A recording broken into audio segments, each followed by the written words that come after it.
Salam, mən Ceyhun Əhədov, KAIM-in coğrafiya üzrə təlimçi müəllimi. Bugün sizlərə MİQ və sertifikasiyaya düşə biləcək olan sual tipinin biri ilə yaxından tanış edəcəm. Gəlin, keçək suala, yaxın əyləşin. Sual belədir.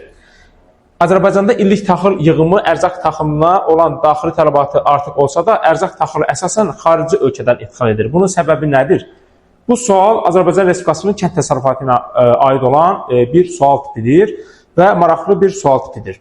Deməli, sualı açıqlamasını versək əgər, qeyd edir ki, Azərbaycanda taxıl əkilir, amma biz taxılı xaricdən ixal edirik. Bunun səbəbi nədən ibarətdir? Bunun əsas səbəbi ondan ibarətdir ki, ölkəmizdə istehsal edilən buğda, bərk buğda növü olduğu üçün bundan un əldə edilməsi çətin olur və ona görə də həmin bu buğda növünü əsasən heyvandarlıqda və quşçuluqda yem bazası kimi istifadə edirik.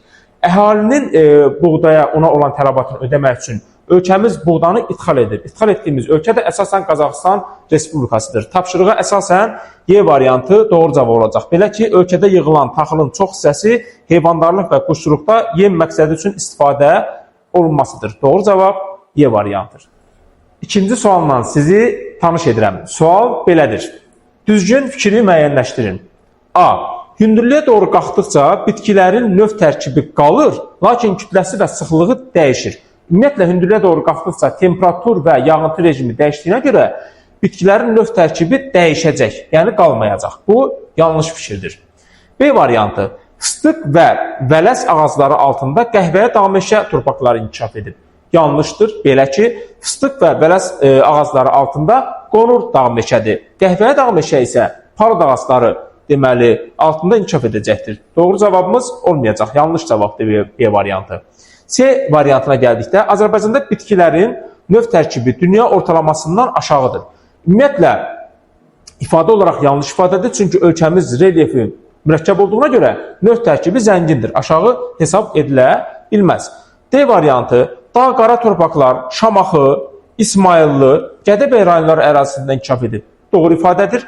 Belə ki, ölkəmizdə dağ qara torpaqları bir neçə yerdə formalaşmışdır. Bunlar Şamaxı İsmayıllı zonasında, Gədəbəy Tovuz Şəmkir zonasında, Xocavənd İnzibat rayonu ərazisində və Qanıq çayının aşağı axınında rast gəlinə bilər. Y variantına keçid eləsək, dağ şabalıdı torpaqlar yayılan yerlər sadə relyef formasına malik ərazilərdir. Ümumiyyətlə, dağ şabalıdı adından bəllidir, dağlıq ərazilərdədir və burada sadə relyef yox, mürəkkəb relyefə malik ərazilər hesab olunacaq. Tapşırığın doğru cavabı D variantına uyğun gəlir. Növbəti sualımız əhali ilə bağlı məsələ tipli tapşırıqdır. Gəlin, testlə tanış olaq. 2010-cu ildə ölkə əhalisi 60,5 milyon nəfər, təbii artım 18 nəfər təşkil edir. Mexaniki artım -6 nəfər təşkil edəcək. Təbii və mexaniki artım dəyişməz olaraq qalarsa, 2020-ci ildə əhalinin sayı nə qədər olar? Ümumiyyətlə, biz diqqətlə baxsaq, təbii artımın 18 nəfər olduğunu görəcəyik. Amma mexaniki artım mənfidir. Yəni, ölkədən daha çox gedən var, nəinki ölkəyə gələn. Burada isə azalma baş verəcək. Belə ki, biz sualı sadələşdirsək, 18-dən çıxacaq 6, qalacaq artımımız hər 1000 nəfərə 12 nəfər.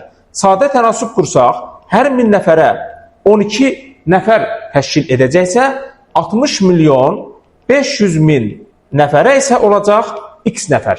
Belə ki, x bərabərdir 60 milyon 60,5 milyonu 12-yə vurub 1000-ə bölsək, alınan rəqəmimiz 726 min edəcək. Bu, 1 illik artımdır.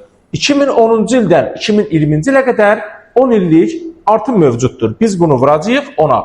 Bu da bərabər olacaq 7 milyon 260 min nəfər. Beləliklə, ümumi əhalinin üzərinə, yəni 60,5 milyonun üzərinə 7 milyon 260 min əlavə etsək, alınan rəqəmimiz 67 milyon 760 min edəcək. Bu da tapşırığın müvafiq olaraq B variantına uyğun gələcək. Düşünürəm ki, bugünkü tapşırıqlar sizin üçün faydalı olacaq. Növbəti izahlarda görüşənədək.